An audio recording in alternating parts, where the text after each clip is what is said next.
heureusement, mais quand même le combat aujourd'hui c'est le coronavirus qui a un peu plombé tous les secteurs économiques, culturels, politiques et entre autres, bon, politique politicienne. Hein. Là-bas, ça a roulé parce qu'il y a eu entre-temps le Bourraxo. Bref, en tout cas, ça a été un nouvel an assez particulier, frappé un peu par ces mesures-là contre le coronavirus, des dispositions interdisant un peu les gens d'aller et de venir à une certaine heure. Quand même, on est passé d'une année à une autre et c'est toujours l'occasion pour nous de souhaiter un meilleur vœu de nouvel an. Alors que cette année soit meilleure, c'est tout ce qu'on peut demander. Et nous demandons au bon Dieu de nous aider un peu, ça c'est le croyant, à nous sortir du gouffre du coronavirus et à remplir nos poches parce que vraiment voilà, donc c'est un peu ça. Ça va être compliqué d'avoir de l'argent dans ce contexte de Covid-19. Ouais, pour l'instant, parce que quand même il faut comprendre que ça coince, hein, et ça coince. Certains même ne travaillent plus. Vous voyez le courroux des artistes qui peuvent pas travailler et malheureusement pour eux, bon, ben, qu'est-ce qu'on peut? C'est la maladie qui l'impose. J'ai bien aimé cette envolée de Madame Dou Ngoné qui disait que ben, on dirait que le corona là, il se couche de 8 heures et il se réveille à 23 heures. C'est là où il se réveille. Parce que bon, au regard des interdictions, mais tout compte fait, je ne sais pas si ça s'est passé comme d'habitude. Très souvent, au Nouvel An, on a le bébé de l'année. Pour cette fois, j'ai pas eu vent de cette information de bébé de l'année. Alors, à notre niveau, on se rappelle que c'était Madame Aïda Nyong qui avait cette exclusivité au niveau de D-Média, mais au niveau du Sénégal, quand même, le bébé de l'année, c'était important, c'était une actualité, au-delà même du discours du chef de l'État à la nation. Mais je retiens, et ça je salue Ibrahim Ali Amat, un fidèle parmi les fidèles de la matinale et de sa localité. Il est de Abdallah Wallo. Abdallah Wallo, c'est dans la commune de Méry. Mais à Méry, ils ont célébré le bébé de l'année. À Méry. Méry. Donc dans le Fouta. C'est une grande première. Une grande première dans le Fouta qu'on célèbre le bébé de l'année. Donc c'est quand même une révolution. Si ça n'a jamais eu lieu, pour cette fois, on a quand même eu le plaisir et c'est la maman, c'est-à-dire c'est la dame Awa Guissé, qui a eu le privilège d'avoir mis au monde le bébé de l'année dans la localité de Méry. Félicitations. Alors, donc, Awa, donc il faut savoir quand même que tout le monde a joué sa partition et il y a le maire Aboubakry Sow de Méry, le maire qui a comblé la maman de cadeau. Il faut toujours avoir des initiatives parce que ça nous permet aussi d'oublier la tension un peu économique et entre autres. Mais c'est une révolution. C'est une révolution quand même. Un bébé de l'année et nos félicitations à monsieur le maire Aboubakry Sow, le maire de Méry, voilà, qui a quand même eu le plaisir de gratifier la maman de... Donc quand on dit bébé de l'année, c'est que c'est la maman de l'année. Voilà, bébé, maman, bébé. Donc félicitations quand même.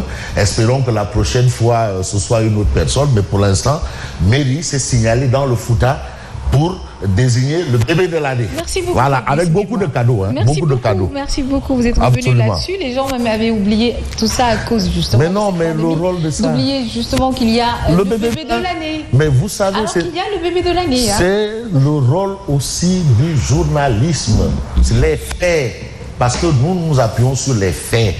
Alors quand on me dit que le bébé de l'année a été célébré dans le Fouta, et je connais la localité, l'île à Morphile, et ça me permet de faire un clin d'œil à monsieur le ministre qui aimait bien nous parler du pont de Medina Gagbe. Alors quand je me suis mis sur ce pont, je dis c'est ce pont là dont parle le ministre là tous les jours. Bon bref, retenons quand même que c'est un geste et félicitations parce que quand on a de l'initiative, il faut apprécier ce que nous faisons. Et l'actualité, c'était le discours du président de la République. Et le président a fait face à la presse ensuite. Et aujourd'hui, il y a un autre débat qui est en train de faire le bruit. C'est autour de Pastef les Patriotes sur une histoire de levée de fonds. Est-ce que la loi le permet ou ne le permet pas? En tout cas, il y a eu un communiqué du ministre de l'Intérieur interdisant l'activité et même une menace de dissolution du parti Pastef. Et on s'est rendu compte que le communiqué de monsieur le ministre de l'Intérieur est intervenu un jour en week-end.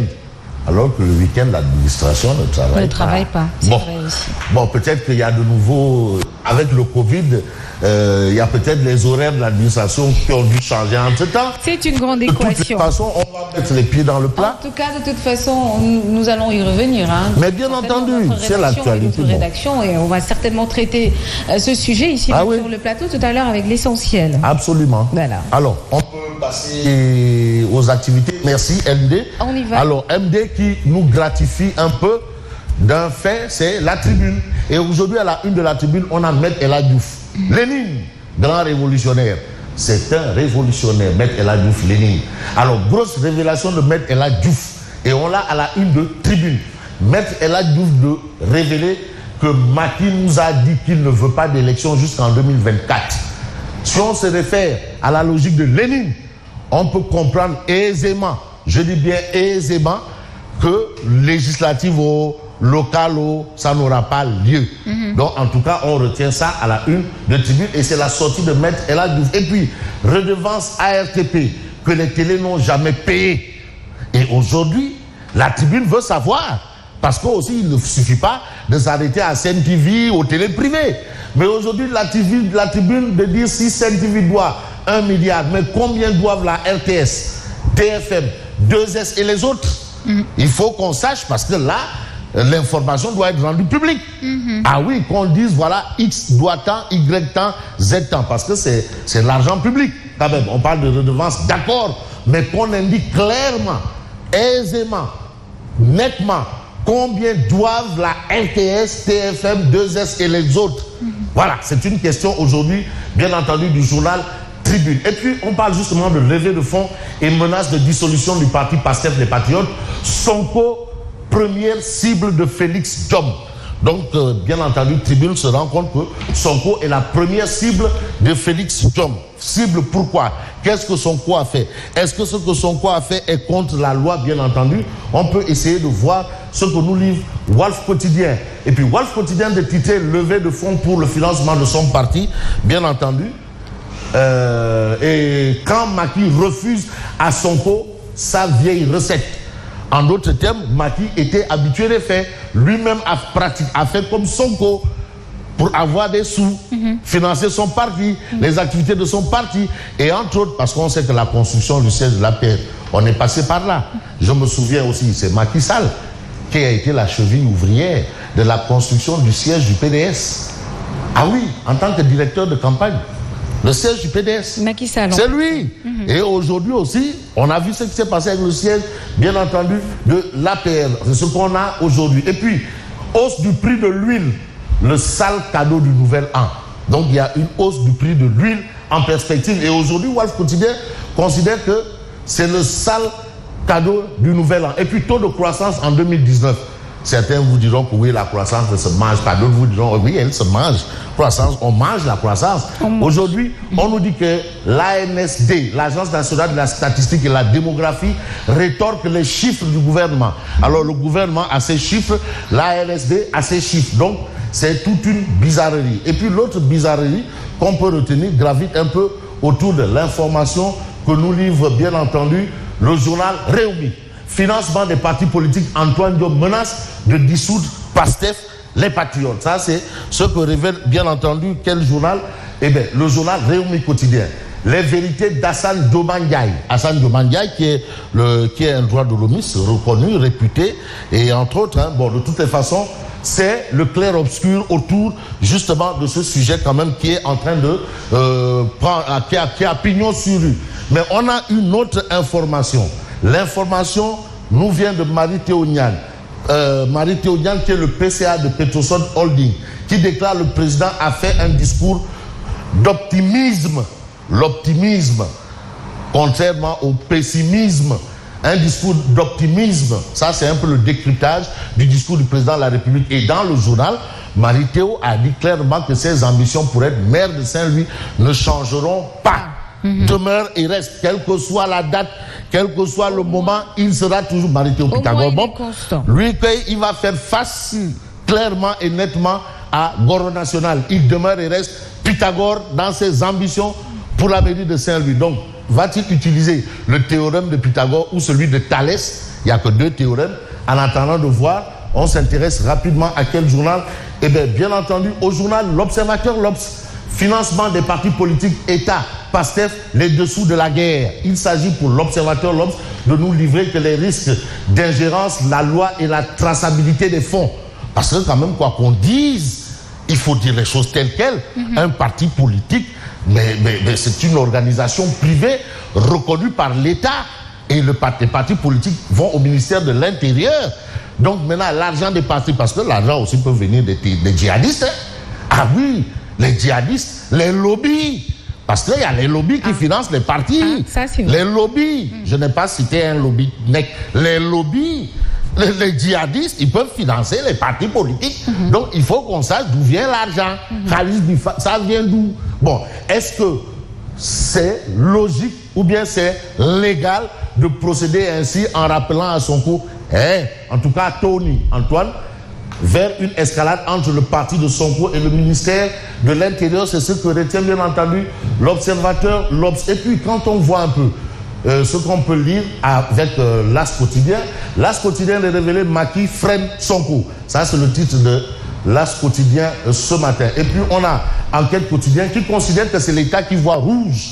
Campagne de levée de fonds, l'État voit rouge, bien entendu, l'État voit rouge. Ça c'est ce que révèle Enquête quotidien. Et puis Conseil supérieur de la magistrature et corps de contrôle, Macky l'art de la volte-face. Ça, ce sont les informations du journal Enquête. On a quel journal encore? On a le journal Direct News. Alors, Direct News de parler de quoi? Eh bien, du discours à la nation du président Macky Sall. Un discours passé au crible de l'ex-trésorier général du Trésor Adama Racine Sow. Le discours est passé au crible. Il considère que c'est un discours de haute facture. Lors de l'interview, le président de la République a fait montre d'une totale maîtrise des dossiers et, à la limite, il a sûrement séduit et convaincu plusieurs indécis. Ça, c'est le décryptage quand même d'un commis de l'État, donc c'est-à-dire un administrateur civil de classe exceptionnelle. C'est pas tout le monde qui est administrateur civil de classe exceptionnelle. C'est pas tout le monde qui est président de la République. Ah oui, attention, donc il décrypte le discours. Et puis on a Cheikh Kanté, toujours aux affaires. Bon, à un moment on disait que c'est la descente aux enfers, mais aujourd'hui, Direct News nous dit que l'homme est toujours aux affaires. L'envoyé spécial du Macky, plus baïfal que jamais. Lui-même, à l'époque, il disait que c'était le baïfal de Macky Sall. Et aujourd'hui, Direct News considère qu'il est encore plus baïfal, bien entendu, que jamais.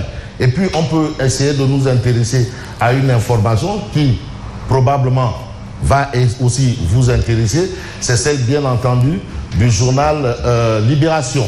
Alors, Libération parle du coude avec l'annulation de tous les CDD sans exception. Maguette Sen, qui est le directeur du coude, désavoué. En tout cas, son bras tordu, il sort une nouvelle note pour se déduire diplomatiquement. Donc, cette idée-là de suppression de tous les CDD, annulation de tous les CDD, a finalement fait effet de ballon de baudruche, donc a fini à volo. Et c'est ce qu'on peut retenir comme information, parce que ce sont des pères de famille. C'est difficile quand même d'envoyer un père de famille au chômage. Retenons que la donne a changé au niveau du coude. Et c'est ainsi que prend fin la lecture des titres de ce matin. La première lecture des titres de ce matin de l'an nouvel 2021. En tout cas, merci beaucoup Fabrice Nguema. Retrouvez-le sur 89.7 Zik FM tout à l'heure. Merci Fabrice. Merci Yacine. À tout à l'heure pour le flash d'information.